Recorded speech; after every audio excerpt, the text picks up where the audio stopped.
નમસ્કાર વિદ્યાર્થી મિત્રો, આપ સૌનું ફરીથી ઓનલાઈન ક્લાસીસમાં હાર્દિક સ્વાગત છે. વિદ્યાર્થી મિત્રો, આપણે ચેપ્ટર નંબર 6 ઉષ્માગતિશાસ્ત્રની થિયરી બધી પૂર્ણ કરી હતી. એમાં આપણે આંતરિક ઉર્જા, એન્થાલ્પી, એન્ટ્રોપી અને ગિબ્સની મુક્ત ઉર્જા વિશે જાણ્યું હતું, જે આપણા મેઇન ટોપિક છે આ ચેપ્ટરમાં. અને આ જે ટોપિક છે એ બધા આપણે આગળ સ્ટડીમાં કામ આવવાના છે. હવે આ જે ચેપ્ટર છે એના કેટલાક એવા દાખલાઓ છે જે તમને નીટ કે JEE-માં કામ આવી શકે છે. તો એવા હું 3 થી 4 દાખલા આજે તમને કરાવીશ, તો તમને ખ્યાલ આવશે કે કયા સૂત્રની મદદથી આપણે કેવી રીતે કાંઈ પણ શોધવું. ઠીક છે. હવે આપણે એન્થાલ્પી, એન્ટ્રોપી, મુક્ત ઉર્જા એના વિશે જાણ્યું. તો એ કેવા છે? બધા અવસ્થા વિધેયો છે. અવસ્થા વિધેયોનો મતલબ થાય છે કે જે પ્રારંભિક અવસ્થા અને અંતિમ અવસ્થા ઉપર આધાર રાખતા હોય, નહીં કે એના પથ ઉપર આધાર રાખતા હોય. ઠીક છે. પથ ગમે તે લીધો હોય, ગમે તે રીતે આવ્યા હોય, ઠીક છે, પણ આપણે ધ્યાન રાખવાનું છે પ્રારંભિક અને અંતિમ અવસ્થા ઉપર. તો એ છે આપણા અવસ્થા. ચલો, ત્યારબાદ આપણે જોયું હતું માત્રાત્મક અને વિશિષ્ટ ગુણધર્મો. માત્રાત્મક એટલે કે દ્રવ્યના જથ્થા ઉપર આધાર રાખે એને કહેવાય છે માત્રાત્મક. અને વિશિષ્ટ ગુણધર્મો એટલે કે દ્રવ્યના બંધારણ ઉપર આધાર રાખે એને આપણે કીધું હતું વિશિષ્ટ ગુણધર્મો. તો તાપમાન હતું, દબાણ હતું, ઠીક છે, પછી ઉત્કલન બિંદુ હતું, ગલન બિંદુ હતું કે ઠાર બિંદુ હતું, એ બધા વિશિષ્ટ ગુણધર્મો છે. એ તમે 1000 મોલ લ્યો કે 1 મોલ લ્યો તો ઉત્કલન બિંદુનું બદલ કેવું રહેવાનું? સેમ જ રહેવાનું. તમને પાણીનું ઉદાહરણ આપ્યું હતું કે પાણીનું 4 લીટર કે 10 લીટર લ્યો તો એનું એ ઉત્કલન બિંદુ 100 સેલ્સિયસ થશે. જ્યારે પાણી 10 ml લ્યો તો પણ એનું ઉત્કલન બિંદુ કેવું થશે? 100 સેલ્સિયસ થશે. એટલે કે બંધારણ ઉપર આધાર રાખે છે, એટલા માટે આપણે એને કહીએ છીએ વિશિષ્ટ ગુણધર્મ. હવે આજના ચેપ્ટરમાં જે દાખલાઓ કરવાના છીએ એના પહેલા આપણે જે ભણ્યા એના સૂત્રો લખી લઈએ એકવાર, તો તમને ખ્યાલ આવે કે કયા કયા સૂત્રોનો ક્યાં ક્યાં ઉપયોગ થઈ શકે. તો સૌપ્રથમ તો આપણે ભણ્યા આંતરિક ઉર્જા. ઠીક છે. તો આપણે આંતરિક ઉર્જામાં જે ફેરફાર લાગે છે ડેલ્ટા યુ, એ શેના લીધે લાવી શકીએ છીએ? તો એ લાવી શકીએ છીએ ઉષ્મા અને કાર્ય દ્વારા. એટલે કે ડેલ્ટા યુ એટલે કે આંતરિક ઉર્જામાં થતો ફેરફાર એટલે આપણે શેના દ્વારા લાવી શકીએ? ક્યુ દ્વારા, એટલે કે ઉષ્મા દ્વારા લાવી શકીએ છીએ. ત્યારબાદ પ્લસ ડબલ્યુ એટલે કે આપણે જો પ્રણાલી ઉપર કાર્ય કરી કે પ્રણાલી દ્વારા કાર્ય થાય તો પણ આપણે શું કરી શકીએ છીએ? આંતરિક ઉર્જામાં ફેરફાર લાવી શકીએ છીએ. તો સૌપ્રથમ આપણો સૂત્ર કોનો મળ્યો હતો? આંતરિક ઉર્જાનો મળ્યો હતો. ત્યારબાદ આવે છે એન્થાલ્પીમાં ફેરફાર એટલે કે ડેલ્ટા H. ડેલ્ટા H બરાબર શું હતું? કે delta U plus P delta V.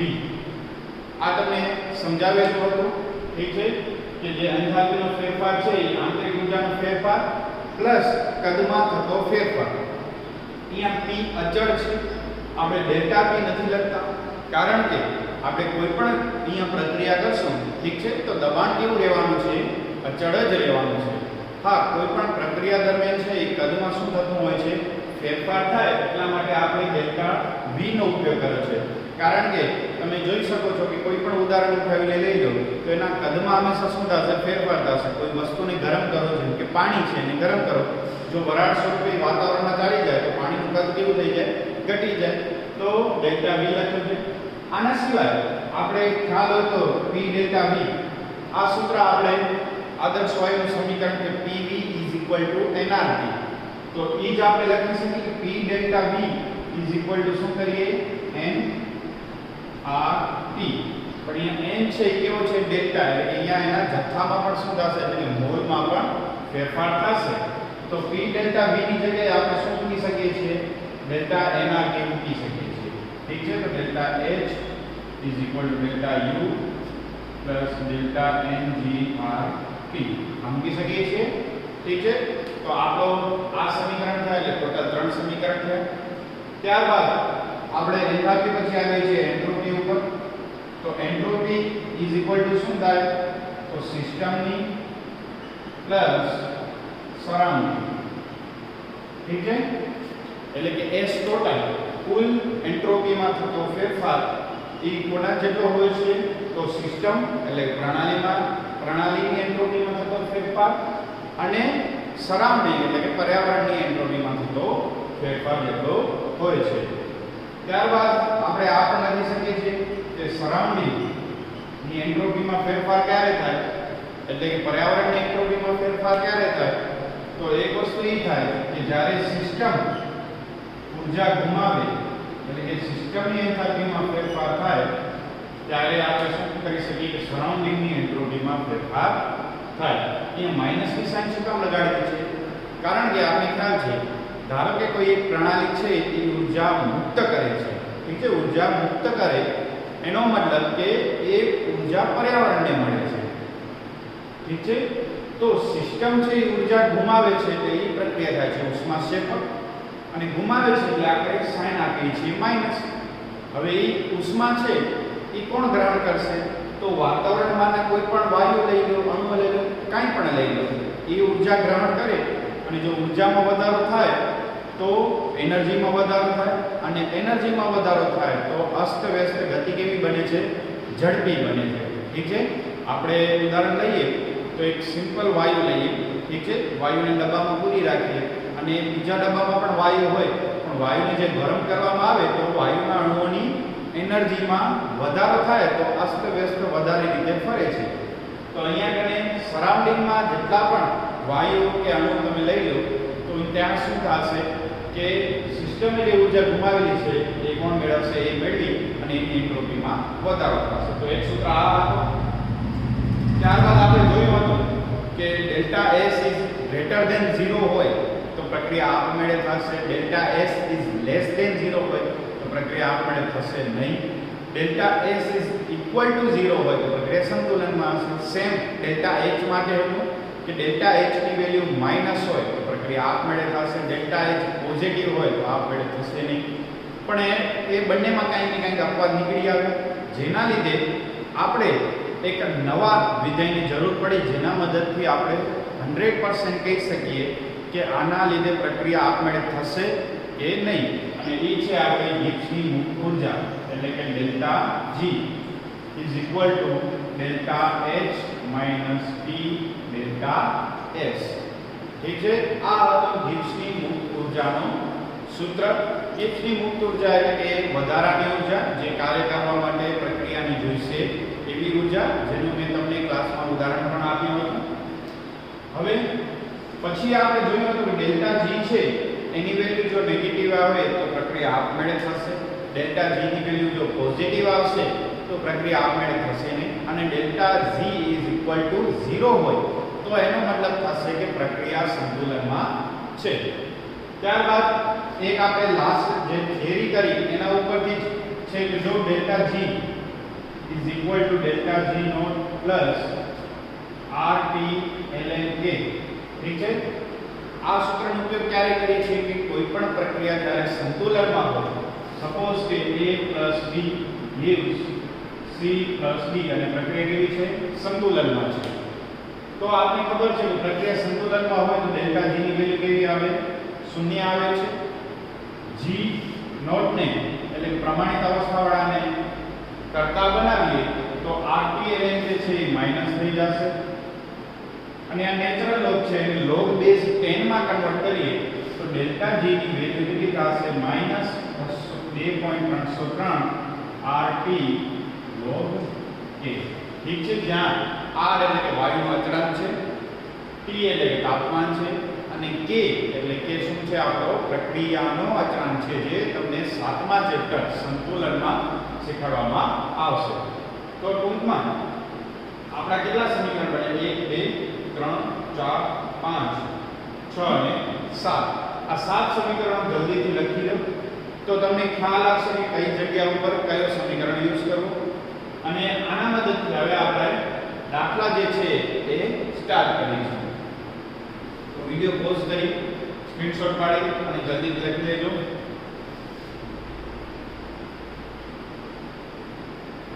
હવે આપણે દાખલા નંબર 6.15 ખૂબ જ સરસ દાખલો છે કે CCl4 છે એ પ્રક્રિયા કરીને કાર્બન ગેસ પ્લસ 4Cl બનાવે છે એનામાં જે એન્થાલ્પીમાં થતો ફેરફાર છે એ આપણે શોધવાનો છે, એટલે કે ડેલ્ટા H શોધવાનું છે. હવે આ પ્રક્રિયા દરમિયાન આપણે બીજી માહિતીઓ આપેલી છે.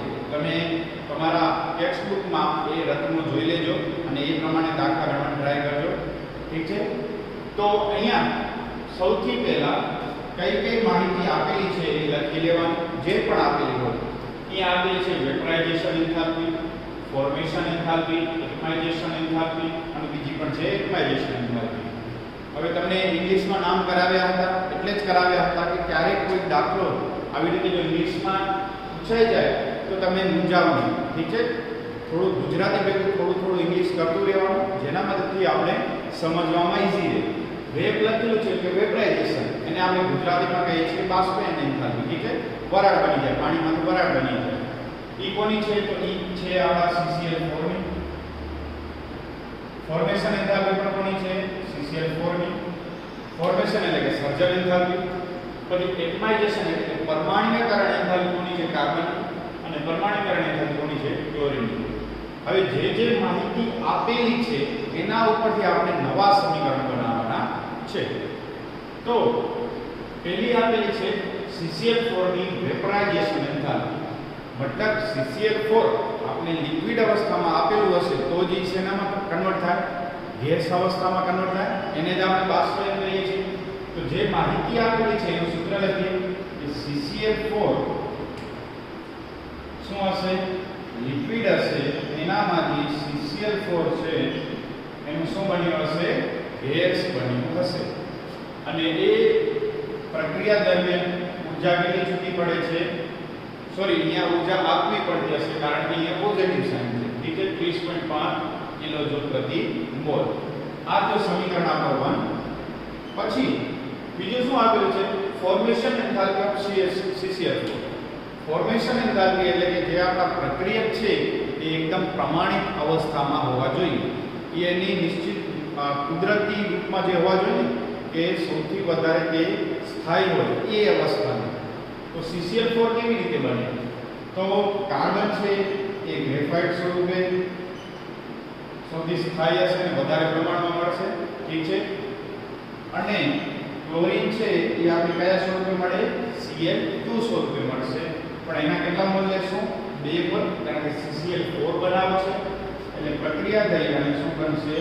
CCl4 નું નિર્માણ થશે. ત્રીજું, એટમાઇઝેશન એન્થાલ્પી ઓફ કાર્બન એટલે કે કાર્બનને આપણે પરમાણુમાં કન્વર્ટ કર્યો છે. ઠીક છે? અને આપણે ખબર છે કે કાર્બન છે એ પરમાણુમાં ક્યારે અસ્તિત્વ ધરાવે કે જ્યારે તે વાયુ અવસ્થામાં હોય. કોઈ પણ પરમાણુ છે એ હંમેશા વાયુ અવસ્થામાં હશે, એ ખાસ યાદ રાખજો. તો એનો મતલબ એમ થયો કે કાર્બન છે એ આપણા ગ્રેફાઇટ સ્વરૂપે હશે અને આપણે એને ઊર્જા આપી અને આપણે એને કન્વર્ટ કર્યો છે ગેસ એટલે કે વાયુ સ્વરૂપે. તો એને કહેવાશે એટમાઇઝેશન એન્થાલ્પી.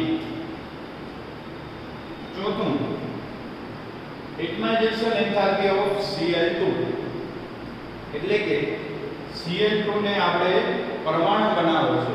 તો ટૂંકમાં Cl2 છે એ કયા સ્વરૂપે હશે? આપણા અણુ સ્વરૂપે. જ્યારે આપણે એને ઊર્જા આપશું તો એ 2Cl સ્વરૂપે શું થશે? પરમાણુ તરીકે છૂટો પડશે. એટલે 4 માહિતી આપેલી હતી એના આપણે 4 સમીકરણ બનાવ્યા. હવે આપણે એન્થાલ્પી ફેરફાર કોનો શોધવાનો છે? તો એન્થાલ્પી ફેરફાર શોધવાનો છે આ સમીકરણ. કારણ કે આપણે રકમમાં આપેલું છે કે આ જે પ્રક્રિયા થાય છે એનો તમે શું શોધશો? એન્થાલ્પી ફેરફાર શોધશો. તો આ 4 સમીકરણના મદદથી આપણે આ સમીકરણ બનાવવાનું છે. ફરીથી કહું છું, આ 4 સમીકરણનો ઉપયોગ કરી અને આપણે આ સમીકરણ બનાવવાનું છે. હવે જો અહીંયા અવસ્થાઓ ખાસ લખેલી હશે ને તમને અવસ્થાઓ યાદ રાખવાની, યાદ નહીં લખવાની રહેશે તો જ આપણું સમીકરણ સાચા બનશે ને કા ખોટા પડી જશે. જુઓ અહીંયા પ્રક્રિયકમાં શું છે? CCl4 અને કઈ અવસ્થામાં છે? ગેસ અવસ્થામાં. તો મને પ્રક્રિયક તરીકે આ ચારે સમીકરણમાં ગેસ અવસ્થામાં શું જોઈએ છે CCl4. તો પહેલો સમીકરણ છે જેનામાં ગેસ અવસ્થામાં એટલે વાયુ અવસ્થામાં CCl4 છે. મને જોઈએ છે પ્રક્રિયક સ્વરૂપે, પણ અહીંયા છે કયા સ્વરૂપે? નિપજ સ્વરૂપે છે. તો આપણે એ પ્રક્રિયાને શું કરી નાખશું? ઉલટી કરી નાખીએ, ઊંધી કરી નાખીએ. ઊંધી કરી નાખીએ તો નવું સમીકરણ શું બને? CCl4 gas gives CCl4 liquid. આ બની શકે. ઠીક છે? તમને આ સમજાવવા માટે હું લખું છું. બાકી તમે જ્યારે દાખલો ગણશો એટલે તો તમે ડાયરેક્ટ લખી નાખશો સમીકરણ 2 માઈનસ, તો તમને હું આગળ જતા સમજાવું છું. ચાલો, હવે મને પ્રક્રિયા મળી ગયો. હવે મને જોઈએ છે નિપજમાં કાર્બન ગેસ સ્વરૂપે. તો એવો કયો સમીકરણ છે જેનામાં કાર્બન ફક્ત ગેસ સ્વરૂપે હોય અને એ પણ નિપજમાં? તો આ સમીકરણ 3 જુઓ કે કાર્બન ગ્રેફાઇટ સ્વરૂપે હતો, એનામાંથી કાર્બન ગેસ સ્વરૂપે, પણ કયા સ્વરૂપે છે? નિપજમાં છે. અને અહીંયા પણ મને નિપજમાં જોઈએ છે. તો આનું આ સમીકરણ લખી નાખો. તો કાર્બન ગ્રેફાઇટ અને કાર્બન શું આવશે? ગેસ. ત્યારબાદ મને જોઈએ છે 4Cl. તો અહીંયા આપણે જોશું કે નિપજમાં Cl જોઈએ છે, તો નિપજમાં Cl છે ચોથા સમીકરણ. પણ અહીંયા કેટલા છે? 2Cl છે. મને જોઈએ કેટલા છે? 4Cl. તો આખા સમીકરણને આપણે કેટલા વડે ગુણી નાખશું? 2 વડે ગુણી નાખીએ. તો 2 વડે ગુણીએ તો કેટલું થશે? 2Cl2 gives 4Cl. તો 4Cl છે એ આપણે કયા સ્વરૂપે મળી જશે? ગેસ સ્વરૂપે મળી જશે. તો આપણે જે સમીકરણ જોઈતું હતું કયું? CCl4 gas gives to carbon gas plus 4Cl gas, જે આપણે મળી ગયું છે. પણ અહીંયા તમે જોશો તો કેટલીક વસ્તુ વધારાની રહેશે. જેમ કે CCl4 લિક્વિડ છે એ પ્રક્રિયામાં બચી જશે. ત્યારબાદ કાર્બન ગ્રેફાઇટ છે એ પણ બચી જશે. અને 2Cl2 છે એ પણ પ્રક્રિયામાં બચી જશે, જે પ્રક્રિયામાં વધવું જોઈએ નહીં. તો આપણે કયા સમીકરણનો ઉપયોગ કરશું જેના મદદથી આ જે વસ્તુઓ છે, 3 વસ્તુઓ CCl4 લિક્વિડ, કાર્બન ગ્રેફાઇટ અને 2Cl2 કેન્સલ થઈ જાય? તો એવો સમીકરણ છે સમીકરણ નંબર 2. ઠીક છે? સમીકરણ 2 છે એનામાં જો કાર્બન ગ્રેફાઇટ પણ છે, 2Cl2 પણ છે અને CCl4 પણ છે. પણ અહીંયા જો કાર્બન ગ્રેફાઇટ પ્રક્રિયકમાં, તો અહીંયા પ્રક્રિયકમાં 2Cl2 પ્રક્રિયક CCl4 લિક્વિડ અને આ પણ આપણા નિપજમાં છે. તો જ્યારે તમને યાદ છે કે કોઈ પણ આપણે કેન્સલ આઉટ કરી શકીએ, ઉડાડી કાઢી શકીએ, એક પ્રક્રિયકમાં હોય એટલે નિપજમાં હોય ત્યારે આપણે એને કેન્સલ આઉટ કરી શકીએ. પણ અહીંયા તો કાર્બન અને કાર્બન પ્રક્રિયકમાં છે, તો એનો મતલબ આ પ્રક્રિયાને કેવી કરી નાખો? ઊંધી કરી નાખો. ઠીક છે? ઉલટાવી નાખો પ્રક્રિયાને ઉલટાવી નાખો. તો CCl4 માંથી કાર્બન ગ્રેફાઇટ પ્લસ 2Cl2. તો હવે જો આ CCl4 છે એ નિપજમાં છે, આ CCl4 પ્રક્રિયકમાં છે, તો આ કેન્સલ થયું. ત્યારબાદ કાર્બન ગ્રેફાઇટ પ્રક્રિયક, કાર્બન ગ્રેફાઇટ નિપજ, તો આ પણ થશે કેન્સલ. ત્યારબાદ 2Cl2 નિપજ, 2Cl2 પ્રક્રિયક, આ પણ કેવું થશે? કેન્સલ. તો હવે આપણું સમીકરણ શું બચ્યું? તો CCl4 gas gives to carbon gas plus 4Cl gas. બચ્યું? હવે આપણે એના એન્થાલ્પી ફેરફાર લખી નાખવાના છે. એન્થાલ્પી ફેરફાર જો પહેલી પ્રક્રિયાને આપણે શું કરીએ છીએ? પહેલી પ્રક્રિયા આ હતી એટલે ઉલટાવી છે, તો આની વેલ્યુ પણ કેવી થઈ જશે? ઊંધી થઈ જશે. તો એ હું અહીંયા લખું છું કે સમીકરણ 1 છે, તમને જોઈ લો, દેખાય છે બોર્ડમાં? હા, દેખાય છે. સમીકરણ 1 છે, આપણે એન્થાલ્પી ફેરફાર ગણો છે. ઠીક છે? ડેલ્ટા H ગણો છે. તો આપણે શું કરશું? તો પહેલો સમીકરણ છે એની વેલ્યુ ઊંધી થઈ ગઈ છે, એટલે કે અહીંયા સમીકરણ 1 ની વેલ્યુ પ્લસમાં છે, તો એ કેવી થઈ જશે? માઈનસમાં. તો હું અહીંયા માઈનસ સમીકરણ 1 આમ લખું છું. ઠીક છે? ત્યારબાદ પ્લસ બીજો પછી આપણે શું લીધું હતું? કાર્બન ગ્રેફાઇટ નો કાર્બન ગેસમાં, તો એ તો વેલ્યુ સીધી જ રહેવાની, કારણ કે પ્રક્રિયા આમને આમ લખ્યું છે.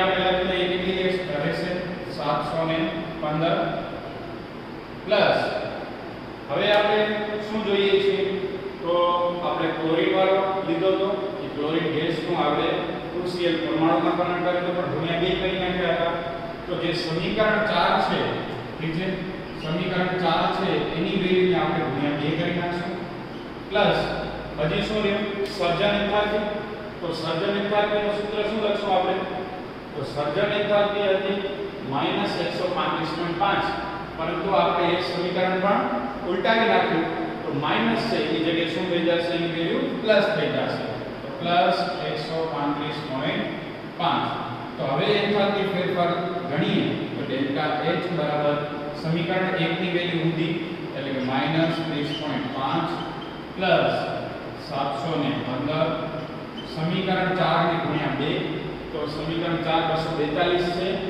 એને ગુણ્યા 2 એટલે કેટલા થશે આપડા 484 પ્લસ 135.5 તો ડેલ્ટા H ની વેલ્યુ આપણે ગણતરી કરીએ તો ગણતરી કરતા એની વેલ્યુ આવે છે 104 કિલોજૂલ પ્રતિ મોલ ઠીક છે તો આ થયો એન્થાલ્પી ફેરફાર હવે આ પ્રક્રિયામાં આપણે બંધ એન્થાલ્પી પણ શોધવાની છે તો અહીંયા કેટલા બંધ તૂટે છે CCl ફોર્મમાં તો 4 Cl છૂટા પડે છે એટલે કે 4 વખત આપણે એન્થાલ્પી એટલે કે ઊર્જા આપશું ત્યારે 4 વખત બોન્ડ તૂટશે તો આપણે શું કરશું કે બોન્ડ એન્થાલ્પી બોન્ડ H 1/4 ને ટોટલ એન્થાલ્પી ફેરફાર કેટલો છે 104 ભાગ્યા 4 કરીએ તો કેટલો આવશે 326 ઠીક છે તો 326 કિલોજૂલ પ્રતિ મોલ આપણે શું મળશે એની બંધ એન્થાલ્પી મળશે તો વિદ્યાર્થી મિત્રો આ હતો એક સિમ્પલ દાખલો કે તમને કેવી રીતે કરવાનું છે કઈ વેલ્યુ આપેલી છે અને કેવી રીતે સમીકરણ લખવાના છે એ ખાસ યાદ રાખજો વેપરાઇઝેશન છે એનો મતલબ કે લિક્વિડ હશે લિક્વિડમાંથી ગેસ બન્યો હશે તો એ સમીકરણ ફોર્મેશન છે તો પ્રમાણિત અવસ્થામાં પ્રક્રિયા લખી અને નિબંધ બનાવવાની એક્યુમાઇઝેશન છે એનો મતલબ કે કાર્બન ગ્રેફાઇટ સ્વરૂપે હશે અને એને વાયુમાં Cl તો એ અણુ સ્વરૂપે હશે એને પણ આપણે પરમાણુ સ્વરૂપે પછી અહીંયા આપણે સમીકરણ લખવાના અને એ સમીકરણના મદદથી આપણે આ સમીકરણ લખવાનું ઠીક છે તમને હેસનો ઉષ્મા સંકલનનો નિયમ કીધો કે એન્થાલ્પી ફેરફાર છે એ આપણે ગમે તે રીતે શોધીએ ઠીક છે ગોળ ગોળ ઘુમાવીને શોધીએ તમને બોન હેબર સાયકલ શીખવાડી હતી તો એનો એન્થાલ્પીનો ફેરફાર કેટલો આવે છે હંમેશા સેમ જ આવશે કારણ કે એ અવસ્થા વિધેય છે એ પથ ઉપર આધાર રાખતો નથી પછી બધાની આપણે વેલ્યુ અહીંયા પુટ કરી ત્યાં જ્યાં જ્યાં આપણે સમીકરણ ઉલટાવ્યા છે ત્યાં ત્યાં શું થયું હશે કે એની વેલ્યુ પણ જો માઈનસ હશે તો પ્લસ થઈ હશે અને પ્લસ થઈ હશે તો પ્લસ હશે તો માઈનસ થઈ હશે અને આપણે 104 કિલોજૂલ મોલ એ આપણે એન્થાલ્પી મળે છે ફેરફાર અને પછી બંધ એન્થાલ્પી કેટલી મળે છે 4 વખત બંધ તૂટે છે તો આને 104 ભાગ્યા 4 કરી નાખો તો 326 હવે આપણે નવો દાખલો ચાલુ કરીએ તો વિદ્યાર્થી મિત્રો હવે આપણો દાખલા નંબર છે 6.10 ઠીક છે ખૂબ જ ઇમ્પોર્ટન્ટ દાખલો છે અને આવા દાખલાઓ વારંવાર પૂછાય છે આપણા MCQ માં તો ખાસ ધ્યાન આપજો 6.10 ની રકમ છે એ બરાબર તમે તમારી ટેક્સ્ટ બુકમાં જોઈ લેજો મેં ટૂંકમાં લખી છે કે આપણો 1 મોલ H2O છે જેનું તાપમાન છે એ 10 સેલ્સિયસ થી -10 સેલ્સિયસ શું થાય છે ચેન્જ થાય છે તો તે દરમિયાન આપણે એન્થાલ્પી ફેરફાર શોધવાનો છે આ દરમિયાન આપણે કઈ કઈ માહિતી આપેલી છે તો એક તો આપેલી છે ફ્યુઝન એન્થાલ્પી ઠીક છે ફ્યુઝન એન્થાલ્પી આપેલી છે અને બીજું આપણે શું આપેલું છે ફ્યુઝન એટલે કે ગલન એટલે પીગળી જાય પછી આપણે આપેલી છે ઉષ્માધારિતા હવે જો ઉષ્માધારિતા છે એટલે કે એની ઇંગ્લિશમાં કહેવાય છે હીટ કેપેસિટી કે કોઈની પણ કેપેસિટી કેટલી છે હીટ આપણે પકડી રાખવાની તો ઉષ્માધારિતા ભલે આપણા સિલેબસમાં નહોતું પરંતુ નાનકડો ટોપિક છે એટલે આ દાખલો આપણે કરી લઈશું અને તમને કામ આવશે તો ઉષ્માધારિતા જ્યારે વોટર છે જે ઘન અવસ્થામાં હોય ત્યારે -36.8 છે એટલે કે એની હીટ કેપેસિટી એની હીટ જાળી રાખવાની જે કેપેસિટી છે તે. પછી હીટ કેપેસિટી છે એ લિક્વિડ સ્વરૂપે 75.3 જૂલ પ્રતિ મોલ કેલ્વિન છે. તો હવે સૌપ્રથમ 10 સેલ્સિયસ માંથી -10 સેલ્સિયસ ક્યું? તો આપણે હંમેશા એટલું ધ્યાન રાખવાનું કે ડાયરેક્ટ 10 થી -10 ક્યારે પણ વોટર ન જાય, હંમેશા સ્ટેપ બાય સ્ટેપ જશે. તો આપણે એ પેલા સ્ટેપ લખવાના રહેશે. સપોઝ કે આપણો જે શું છે H2O છે એનો સૌપ્રથમ જે તાપમાન હતો એ 10 સેલ્સિયસ હતો. પછી એને ઉષ્મા ગુમાવી, ઠીક છે, એટલે ઠંડો બન્યો. તો સૌપ્રથમ પહેલા એ કયા સ્વરૂપે હશે? લિક્વિડ સ્વરૂપે. 0 સેલ્સિયસ છે પણ કયા સ્વરૂપે હશે? લિક્વિડ સ્વરૂપે હશે. એક વસ્તુ ધ્યાન રાખજો, 0 સેલ્સિયસ પાણીનું બધું જ બરફ થતું નથી, ઠીક છે. ત્યારે પાણી અને બરફ સંતુલનમાં હોય છે. એટલે કે જેવું પાણીમાંથી બરફ બનતું હશે એ જ ટાઈમે બરફમાંથી શું બનતું હશે? પાણી બનતું હશે. એટલે તમે એમ વિચારી લો કે 0 સેલ્સિયસ પહોંચ્યા એટલે બરફ બની ગયો એવું જરૂરી નથી. હવે 0 સેલ્સિયસ એ લિક્વિડ છે તો મેં તમને કીધું કે 0 સેલ્સિયસ એ શું હશે? ઘન અવસ્થામાં પણ હશે. અને પછી આપણે જો એને ઠંડુ કરશું તો એ કેટલા સેલ્સિયસ પહોંચશે? -10 સેલ્સિયસ પહોંચશે. અને ત્યારે પણ એ કઈ અવસ્થામાં હશે? ઘન અવસ્થામાં હશે. તો અહીંયા એન્થાલ્પી ફેરફાર 3 વખત થાય છે. એક તો અહીંયા તો એને આપણે આપી દઈએ H1, અહીંયા તો H2 અને ડેલ્ટા H3, ઠીક છે. હવે બધાની વેલ્યુ આપણે કાઉન્ટ કરવાની રહેશે. સૌપ્રથમ તો 10 સેલ્સિયસ લિક્વિડમાંથી 0 સેલ્સિયસ જાય છે ત્યારે એની ઉષ્માધારિતામાં એટલે કે હીટ કેપેસિટીમાં ફેરફાર થાય છે. તો એ કેટલો થાય છે? તો એ શોધવા માટેનું સૂત્ર છે Cp delta T. Cp delta T કોના માટે? લિક્વિડ માટે. તો એ આપણે આપેલું જ છે, ઠીક છે. કેટલું આપેલું છે? 75.3 જૂલ પ્રતિ મોલ કેલ્વિન. ડેલ્ટા T એટલે કે તાપમાનમાં થતો ફેરફાર એ શોધવા માટે. ડેલ્ટા T નો મતલબ શું થાય? તમને ખ્યાલ જ છે કે T2 T1, ઠીક છે. અહીંયા T2 કેટલો છે? આ તો T1 છે તો આ આપણો શું થશે? T2 થશે. તો 0 -10 એટલે કેટલા થાય? -10 સેલ્સિયસ થાય. તો અહીંયા ઉષ્માધારિતા કેટલી છે? 75.3 ગુણ્યા ડેલ્ટા T કેટલો છે? -10 સેલ્સિયસ. તો -10 તો કેટલું થશે? -753 જૂલ પ્રતિ મોલ કેલ્વિન. આ તો પહેલી સુધી ઉષ્માધારિતા આ પ્રક્રિયા માટે, ઠીક છે. હવે બીજું શું શોધવું? આપને ખબર છે ફ્યુઝન એટલે કે ગલન. ગલન એટલે કે જે ઘન અવસ્થામાં હોય એનું પાણીમાં રૂપાંતર થાય. પરંતુ અહીંયા તમે પ્રક્રિયા જોવો છો તો અહીંયા લિક્વિડમાંથી સોલિડ બને છે. સોલિડમાંથી લિક્વિડ નથી બનતું. સોલિડમાંથી લિક્વિડ બને ને એને આપણે કહીએ ફ્યુઝન એન્થાલ્પી એટલે કે ગલન એન્થાલ્પી, ગલન ઉષ્મા જે કહીએ. પણ આપણે એમ તો કરી શકીએ ને કે આપણે ખબર છે કે સોલિડમાંથી લિક્વિડ બને એને ફ્યુઝન એન્થાલ્પી કહેવાય. તો અહીંયા લિક્વિડમાંથી સોલિડ બને છે તો ખાલી આ વેલ્યુને શું કરી નાખો? ઉલટી કરી નાખો તો બને કેવી? કારણ કે વેલ્યુ તો કેવી રહેવાની? સેમ રહેવાની. તમને લિક્વિડમાંથી ઘન બનાવવું હશે તો આ ઉષ્મા તમને શું કરવી પડશે? ખેંચી લેવી પડશે. અને એટલી જ ઊર્જા આપી દેશે તો ઘનમાંથી શું બની જશે? લિક્વિડ બની જશે. તો ફ્યુઝન એન્થાલ્પી છે આ અહીંયા જો જૂલમાં છે, અહીંયા શું છે? કિલો જૂલમાં છે. એટલે તમે શું કરી નાખશો? એને આ તમે ગુણી નાખશો 1000 વડે. તો 1000 વડે ગુણી નાખો તો 6030 જૂલ પ્રતિ મોલ થઈ જાય. તો એ જૂલમાં આવી ગઈ. હવે અહીંયા ગલન એન્થાલ્પી છે આપણી કેટલી છે? 6030. પરંતુ આ પ્રક્રિયા કેવી થાય છે? ઉલટી થાય છે. ઓમનાકા સોલિડમાંથી લિક્વિડ થવી જોઈએ પણ આપણે કરીએ છીએ લિક્વિડમાંથી સોલિડ. તો ફ્યુઝન એન્થાલ્પી છે એ હવે આના માટે થશે ઊંધી એટલે થશે -6030 જૂલ પ્રતિ મોલ, ઠીક છે. અને ત્રીજી અહીંયા શું થાય છે કે સોલિડમાંથી સોલિડ બને છે એટલે કે 0 સેલ્સિયસમાંથી -10 બને છે. તો Cp ડેલ્ટા T કોના માટે? સોલિડ માટે. તો Cp કેટલી છે? -36.8 ડેલ્ટા T એટલે કે આ આપણા માટે હવે બનશે T1, આ બનશે T2. એટલે કે -10 માંથી -0 જાય એટલે -10 જ રહેવાનું.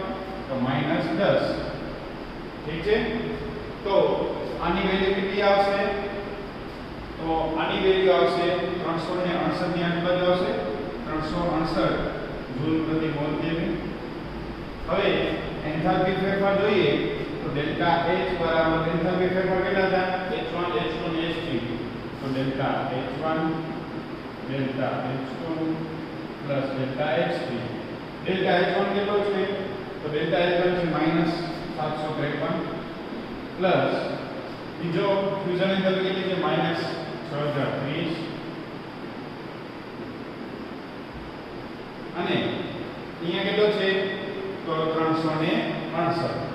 હવે આપણે એની ગણતરી કરીએ તો ગણતરી કરતા આપણે જણાશે કે એનો ફેરફાર કેટલો થાય છે. તો ફેરફાર આપણે જોવા મળશે કેટલો -7151 જૂલ પ્રતિ મોલ -7151 જૂલ પ્રતિ મોલ. અને તમને એને કિલો જૂલમાં ફરાવવા હોય તો ભાગ્યા શું કરી નાખશો 1000 કરી નાખો તો શું થાય -7.151 કિલો જૂલ પ્રતિ મોલ થશે. ક્લિયર? તો એકદમ ઈઝી દાખલો હતો, સાવ સિમ્પલ દાખલો હતો. તો અહીંયા આપણો 6.10 તમે શું કરશો આ વિડિયો જોઈ લો, વિડિયોને પોઝ કરો અને એનો જલ્દીથી સ્ક્રીનશોટ પાડી લો. વિદ્યાર્થી મિત્રો, એક આપણી રકમમાં નાની ભૂલ હતી કે અહીંયા -36 નથી, અહીંયા +3.8 જે ચોકડીમાં આપેલું છે ને ભૂલથી -36 લખી નાખ્યું એટલે અહીંયા આપણો +368 આવી ગયો. તો હવે એનો મતલબ એ થાય છે કે આપણો અહીંયા શું થશે કે 36.8 છે એ કેવો થશે અહીંયા પોઝિટિવ થશે એટલે કે 36.8 ગુણ્યા -10 એટલે કે હવે પ્લસ માઈનસ માઈનસ થશે. તો અહીંયા પણ વેલ્યુ કેવી આવશે માઈનસ આવશે. તો આપણું થઈ જશે -751.151 કિલોજૂલ પ્રતિ મોલ. તમારા પોઈન્ટ્સમાં થોડા ઘણા ફેરફાર હોઈ શકે છે.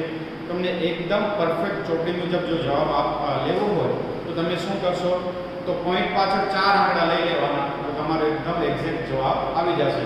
હા, ક્યારેક એવું પણ બને છે કે ચોકડીનો જવાબ અને આપણા જવાબ વચ્ચે થોડો ઘણો માઇનર ડિફરન્સ હશે. ઠીક છે, ક્યારેક ક્યારેક કોઈ પરિસ્થિતિમાં આવી જાય છે તો એનામાં ગભરાવાની જરૂર નથી. કાં એક અંકનો ફરક હશે, ઠીક છે, જેમ કે કોઈકમાં આવતો હોય 720 તો આપમાં આવતો હશે 719 પોઈન્ટ એવું સમથિંગ. તો એનામાં ગભરાવાની જરૂર નથી. પોઈન્ટ પાછળ 4 આંકડા લઈ લો તો તમારો સાચો જવાબ આવી જશે. હવે આ ટાઈપનો દાખલો થઈ ગયો, તમને શું કરવાનું છે ખબર પડી ગઈ. આવો કોઈ પણ દાખલો આપવામાં આવે તો ડાયરેક્ટ ઠેકડો નથી મારવાનો કે 10 થી ડાયરેક્ટ -10 ઉપર આવી જવાનું નથી. આપણે ખબર છે કે 10 0 0 અને -10. 0 સેલ્સિયસ એ લિક્વિડ હશે, 0 સેલ્સિયસ એ સોલિડ હશે, પછી થશે -10 અને તે દરમિયાન આપણે એન્થાલ્પી ફેરફાર શોધવાનો રહેશે. ત્યારબાદ હવે આપણે દાખલા નંબર કયો કરશું? તમને દાખલા નંબર 6.14 છે એ તમને હોમવર્કમાં રહેશે. એ દાખલો જે આપણે 6.15 કર્યો એના જેવો જ છે અને આ દાખલામાં એટલે 6.14 માં કંઈ પણ મુશ્કેલી ઉદ્ભવે તો મને તમે જાણ કરી શકો છો, તો હું તમને હેલ્પ કરી શકીશ. હવે નેક્સ્ટ દાખલો કરીએ આપણે 6.8. પ્રકારમાં છે સાયનામાઇડ વાળો છે કે સાયનામાઇડ છે કે NH2CN એ જ્યારે ઓક્સિજન સાથે પ્રક્રિયા કરે છે ત્યારે શું બનાવે છે nitrogen plus carbon dioxide plus H2O. H2O liquid હોય, કાર્બન ડાયોક્સાઇડ ગેસ હોય, નાઇટ્રોજન એ ગેસ છે, સાયનામાઇડ ગેસ રૂપે. અને આવી રીતે આપણે શું આપેલી છે રકમ આપેલી છે. બીજું રકમમાં શું આપેલું છે તો અહીંયા તમને રકમ આપેલી છે કે આંતરિક ઊર્જાનો ફેરફાર કેટલો છે delta U is equal two કેટલો આપ્યો છે -742.7 કિલો જૂલ પ્રતિ મોલ આપેલો છે. ઠીક છે, આપણે એન્થાલ્પી ફેરફાર શોધવાનો છે. હવે સૌથી પહેલા મેં તમને સૂત્રો એટલા માટે લખાવ્યા હતા કે તમને ખબર પડે કે આપણે કયો સૂત્રનો ઉપયોગ કરવાનો છે. એટલે એન્થાલ્પી ફેરફાર શોધવાનો છે. ડેલ્ટા U આપેલો છે અને એવું કયું સમીકરણ હતું કે જેનામાં ડેલ્ટા U આવતો તો એન્થાલ્પીનું સૂત્ર હતો delta H is equal to delta U plus delta N જે ગેસ સ્વરૂપમાં હોય અને NGRT આપણે આમ લખી શકીએ. મોલમાં જે ફેરફાર થયેલો હોય વાયુ વાયુ સ્વરૂપે હોય એ જ મોલ RT. ઠીક છે. હવે અહીંયા આપણે શું શું આપેલું છે? ડેલ્ટા U તો આપેલું છે. R ની વેલ્યુ તો આપણે પાસે છે T, એટલે કે T આપણે આપેલું છે 298 કેલ્વિન. R ની વેલ્યુ, જો R ની વેલ્યુ એક વસ્તુ યાદ રાખજો, જ્યારે જૂલમાં પૂછે R ની વેલ્યુ મેં તમને 4 કે 5 લખાવી છે. જ્યારે R ની વેલ્યુ જૂલમાં હોય ત્યારે હંમેશા R ની વેલ્યુ આવે છે 8.314 જૂલમાં. હવે અહીંયા આપણે આપેલું છે કિલો જૂલ, તો આને જૂલમાં ફેરવી નાખો, અથવા આ જે જૂલ છે એને કિલો જૂલમાં ફેરવવું હોય તો ભાગ્યા 1000 કરી નાખો, એટલે કે ગુણ્યા 10 ની -30 3 ઘાત, એટલે કેવો થઈ જશે? કિલો જૂલ થઈ જશે. એટલે કે ટેમ્પરેચર મળી ગયો, R મળી ગયો, ડેલ્ટા U છે. તો હવે આપણે શું શોધવા છે? મોલ શોધવા છે. એ પણ કયા? જે વાયુ સ્વરૂપે છે એના. તો મોલ કેવી રીતે શોધાય? તો નિપજના મોલ માઈનસ શું કરશું? પ્રક્રિયકના મોલ. નિપજના મોલ વાયુ સ્વરૂપે કયા કયા છે? તો N2 અને CO2. જે લિક્વિડ અને આ સાતમા જે પણ આવશે ઘન અવસ્થામાં રહેલા મોલ છે ને ગણવા નથી આવતા, કારણ કે એનામાં બહુ મોટો ચેન્જીસ નથી આવતો. એ હંમેશા કેવા રહેશે? અચળ રહેશે. તમે જ્યારે પણ આવી રીતે નિપજના મોલ ગુણ્યા માઈનસ પ્રક્રિયકના મોલ કરશો, જો અહીંયા એ સોલિડ સ્વરૂપે હશે, ઘન અવસ્થામાં હશે, કે H2O તે લિક્વિડ સ્વરૂપે હશે, તો એને હંમેશા ગણવામાં આવતા નથી, કારણ કે એમનામાં જે ફેરફાર થાય છે એ બહુ ન ગણે થાય છે, એટલે તમે એને ઇગ્નોર કરી શકો છો. તો નિપજના મોલ ગેસ અવસ્થામાં ક્યાં તો ફક્ત આ જ છે. ઠીક છે. તો 1 ને 1 કેટલા થાય? 2 થશે. નિપજના મોલ થશે 2. પ્રક્રિયકના મોલ કેટલા થશે? 3/2, એટલે કે દોઢ અને 1 એટલે કેટલા થશે? 2.5. તો 2 - 2.5 એટલે કેટલો થશે? -0.5. એટલે કે મોલ આપણે મળી ગયો. હવે ડેલ્ટા H આપણે શોધીએ તો આ આપેલું છે ડેલ્ટા U -742.7 પ્લસ n કેટલો આવ્યો? -0.5 પ્લસ ગુણ્યા R કેટલો છે? કિલો જૂલમાં 8.314 ગુણ્યા 10 ની -3 ઘાત, અને ટેમ્પરેચર છે 298. હાલો હવે તમે ગુણાકાર, સરવાળો, બાદબાકી જે પણ કરવું હોય કરી લો, અને આપણો જે જવાબ આવે છે એ આવે છે -743.939 કિલોજૂલ. આ છે ડેલ્ટા H નું મૂલ્ય. તો વિદ્યાર્થી મિત્રો, અહીંયા જે મેન દાખલા હતા એ પૂર્ણ થાય છે. તમને 6.14 ઉદાહરણ સ્વાધ્યાય 6.14 છે એ હોમવર્કમાં છે.